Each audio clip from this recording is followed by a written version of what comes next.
그럼 우리 인간이 되돌아가야 할 그런 근본은 무엇인지 약간 어려운 면이 있습니다. 우리가 돌아가야 할 근본이 무엇인지 그 부분 좀 말씀해 주시겠어요? 그래서 뭐 십리길도 한 걸음부터라고 돌아가야 될 때가 많은데 첫 번째로 돌아가야 될 때가 뭐냐? 뭐 그거는 당연히 내 생명의 첫 단추, 그 근원인 부모와 조상입니다. 저도 우리 딸이 저희 가족 사진 중에 자기가 없는 사진, 우리 부부만 있는 사진만 보고 이때 자기는 어디 있었냐고. 아직 없었지. 그러나 그 딸의 엄마 아빠가 없었으면 이 땅이 생기지도 않았잖아요. 그렇죠. 그러니까 자기가 존재하기 이전부터 존재했던 그 근원에 대한 각성이 얼마나 중요한지 제가 그 대화 속에서 깜짝 각성한 적이 있는데, 그러니까 이 가을 개벽에는 무엇보다도 추살 개벽을 앞두고 이 척신과 마신이 난동을 부린다는 거를 또 깨달아야 되는데요.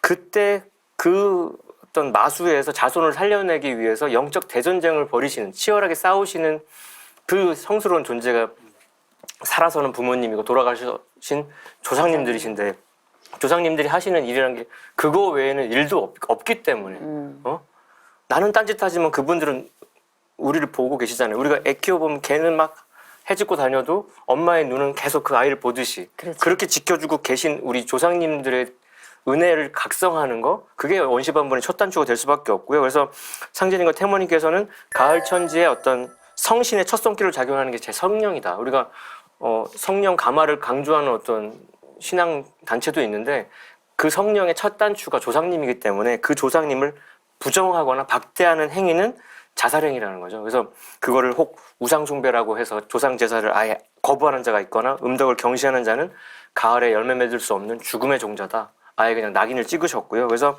아주 무섭게 경계하셨기 때문에 설령의 문제는 이 가을에 참 인간으로 생존하느냐 아니면 이 천지 생명부에서 완전히 영원히 사라지느냐를 결정짓는 아주 중차대한 기본 과제라고 볼 수 있습니다. 네, 저도 포장님 말씀에 이제 강조하는 차원에서 다시 한번 제가 준비한 말씀을 드리자면, 이 원시로 반본하는 지금 이 시대는 무엇보다도 이 내 생명의 직접적인 뿌리가 되고 나를 낳아주신 그 조상님을 잘 섬기는 문제가 절대적인 문제다. 이 가을개벽기에 상제님 진리를 만나고 진리를 깨닫고 이런 모든 은혜로운 손길이 어디에서 오냐 하면은 조상님의 음덕에서 내려오는 겁니다. 내가 잘나서 그런 깨달음, 그런 소중한 은혜를 받는 것이 아니라는 거죠. 그래서 이 조상님의 그 손길이 이제 절대적인데, 우주 안에서 이제 우선 가장 소중한 존재는 자기 자신이란 말이에요.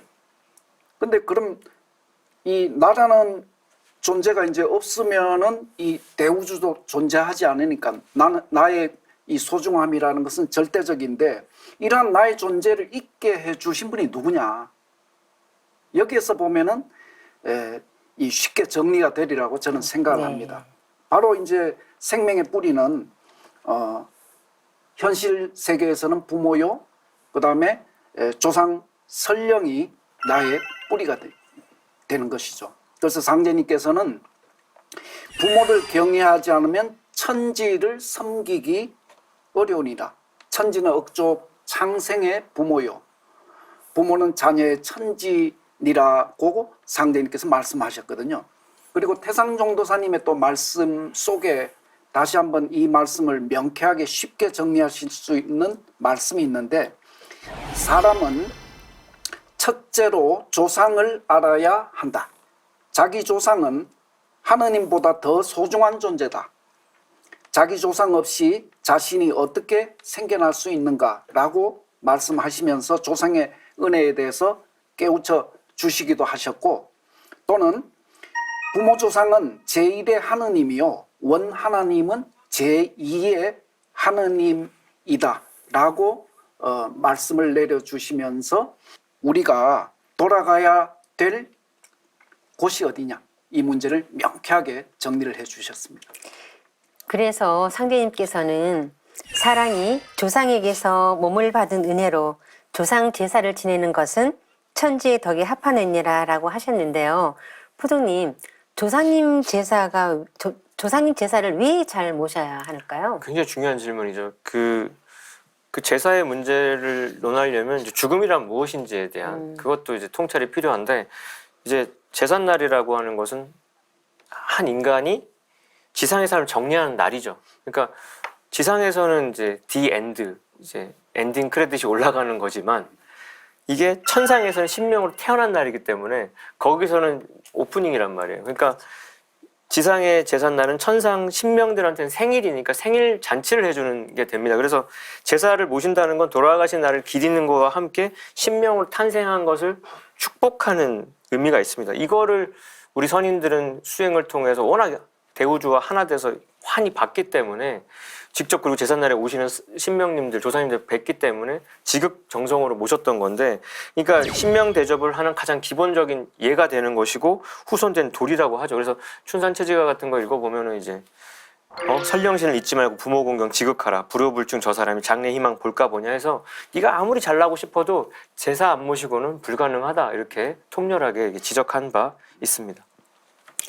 요즘 이렇게 사람들 보면요, 제사를 단순하게 조상님에 대한 예의 차원에서 이렇게 올리는 걸로 알고 있는 분들이 많은데요. 이 시간을 통해서 조상님 제사에 대한 중요성을 이렇게 바르게 아셨으면 좋겠습니다. 우리가 돌아가야 할 근본이 부모와 조상님이라고 말씀해 주셨는데요.